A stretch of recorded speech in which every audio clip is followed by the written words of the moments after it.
Bom, meu nome é Leila e hoje eu vou conversar com a Bruna de Paula, do sítio Flor de Ouro, em Florianópolis, sobre mel de abelha nativa, que são as abelhas brasileiras sem ferrão. Elas são bem diferentes das abelhas que a gente está acostumada. Como é que elas são fisicamente?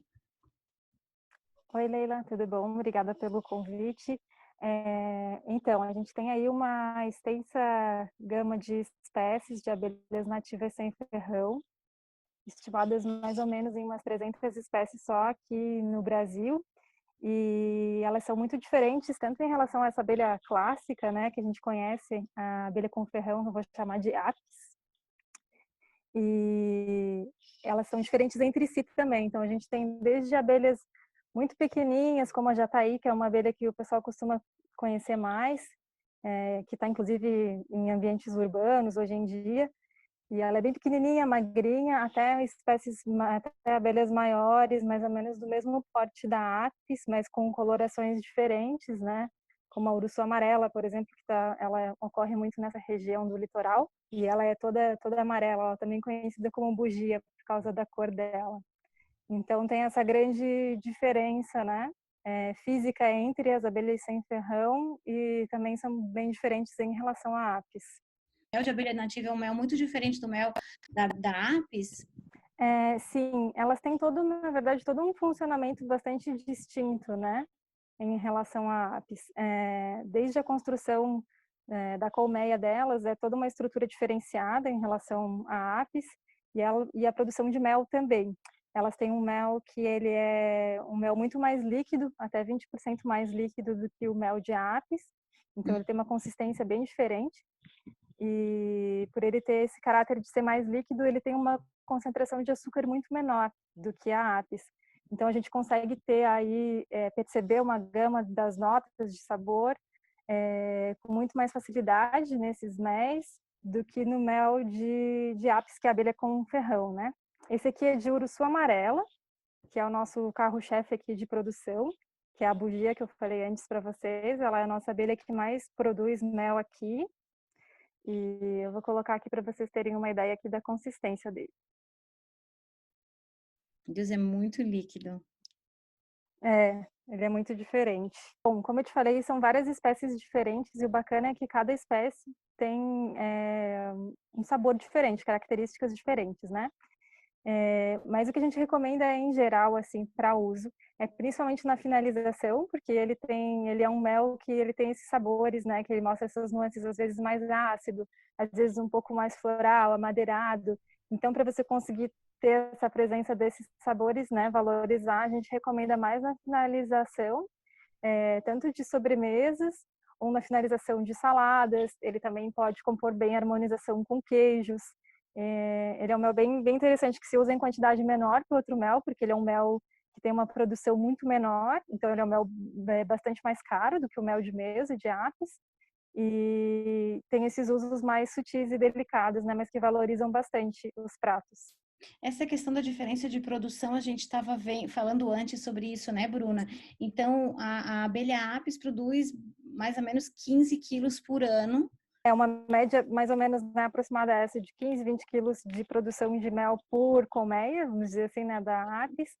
E a abelha sem ferrão tem uma variação dependendo da espécie, do local onde ela está, mas a gente consegue uma produção, em média, por colmeia de 1 a 3 quilos, mais ou menos, por ano. Então, é realmente muito menor, né?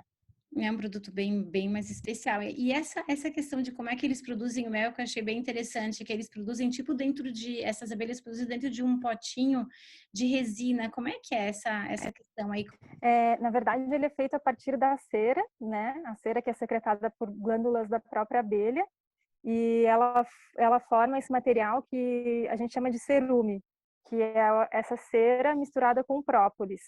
Então, elas criam todas as estruturas de tanto do ninho delas, dos favos de cria, que é onde vão ser depositadas, né, as larvas para darem origem às novas abelhas, quanto essas estruturas que são os potes de alimento, onde elas depositam o néctar, que vai virar mel, vai ser processado e virar mel, ou o pólen, que elas também processam e fazem um processo de fermentação do pólen, que dá origem à sabora, que é um alimento diferenciado em relação ao pólen que a gente está acostumado, que é o pólen puro, né?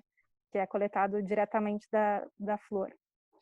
Ô, Bruna, uma dúvida que eu fiquei, porque assim, como ela é uma abelha nativa, né, daqui do Brasil, por que que ela não é, então, a abelha que a gente teria como abelha principal para fazer o mel e a apis é que se tornou essa abelha? Acontece é que, assim, essas abelhas nativas, elas ocorrem no Brasil, principalmente, e também em outras regiões tropicais, né? Assim, tem na América Central, América do Sul, ocorrência, tem na África, temos na Austrália também, toda essa faixa, porque provavelmente elas são anteriores à divisão dos continentes até. O que acontece é que a apis foi introduzida numa introdução recente aqui, no último século, e ela é uma abelha que ela se proliferou muito e ela tem essa característica de produzir muito mel. Então, ela teve uma aceitação junto aos produtores e consumidores muito maior, né? Entendi. Então, por isso ela se popularizou tanto. O consumidor que gosta de mel e quer experimentar o mel de abelha nativa, ele tem que saber que ele está ajudando a cadeia, né? Porque, na verdade, geralmente esse mel é produzido por pequenos agricultores, por pessoal de agricultura familiar. Então, por que que é tão importante comprar o mel de abelha nativa? Um consumo consciente mesmo, né? A compra do mel de abelha nativa, porque hoje a meliponicultura, a meliponicultura é a criação das abelhas sem ferrão, né?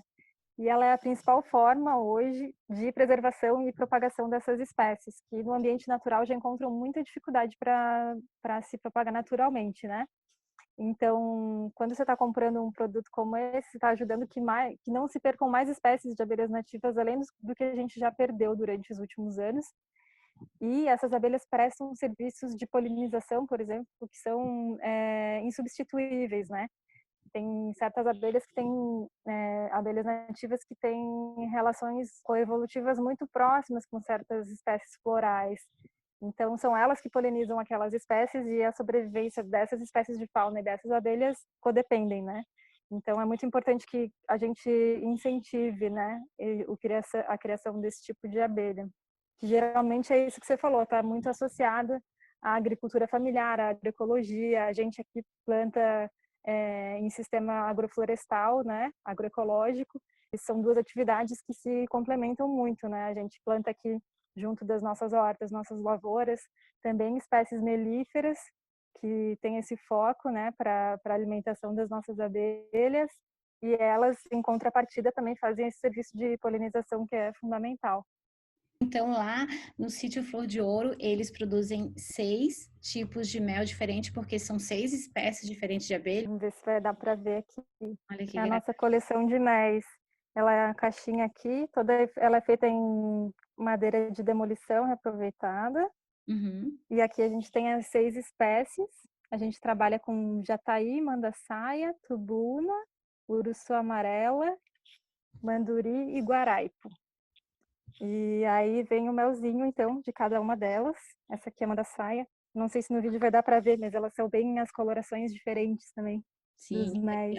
a da direita é mais escurinha do que a outra, da de ver. Tubuna, que é um dos meus preferidos, é maravilhoso esse mel, se tiver a oportunidade de provar. Uhum. E manda saia. E o bacana aqui também assim, a gente às vezes prova um mel de tubuna daqui e um mel de tubuna de outro lugar e é um sabor completamente diferente, Diferente. porque varia muito de acordo com a florada, né? Então, tem essa composição do sabor, né? Que é a florada que a abelha visita e a enzima da própria abelha que ela processa o mel. Tem todo um processo de maturação do mel, né? Desde a Uhum. colheita do néctar até o ponto de colheita mesmo. E mesmo depois do invase, ele pode continuar maturando ou pode ser também a opção de pasteurização do mel, que aí ele congela naquela característica que você fez a colheita, ou então ele vai evoluindo até um processo de estabilização da fermentação. Eu espero que as pessoas, assim, realmente fiquem com vontade de experimentar o produto de vocês e saibam a importância que é, né, consumir esse tipo de produto. Sim, eu agradeço muito também, Leila, pelo espaço. Quanto mais pessoas conhecem, com certeza a gente consegue aí trabalhar também nesse processo de propagação, de preservação, e mais pessoas também vão despertando interesse por cultivar abelhas, por ter esse olhar também para essas abelhas que são nossas, são daqui, né? São nativas. Bom, Bruna, muito obrigada, tá? Obrigada também, Leila.